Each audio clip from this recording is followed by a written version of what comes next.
જય માતાજી મિત્રો, 30 ડે ચેલેન્જનો આજે ત્રીજો દિવસ ને આજે હું તમને બતાવવાનો છું આ ખેતર. તો ચાલો પાછળના કેમેરાથી તમને બતાવું ખેતર. તો મિત્રો આ છે માંડવીનું ખેતર છે, જોઈ શકો તમે. અડધી આ છે માંડવી ભેળી કરી લીધી છે, અડધી આ બાકી છે.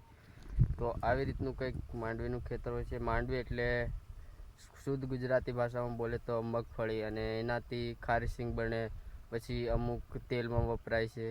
એ માટે મતલબમાં ઘણી વસ્તુઓ બનતી હોય છે. મતલબમાં કે ફરસાણ બનતું હોય કે એમાં કોઈ બીમાં ઉપયોગ થતી હોય આ માંડવી, અને ચીક્કી બનાવવામાં ખાસ કરીને. તો એવી રીતની હોય છે. અને આ જુઓ ખેતર, તમે જુઓ કેટલું મોટું છે મારી પાછળ. તો આવી રીતનું કંઈક આ ખેતર છે ને અત્યારે આમાં મગફળીનો છે ખેતી કરેલી છે, અને અત્યારે અમે ભેળ કરીએ છીએ. અમે પોતે જ કામ કરીએ છીએ.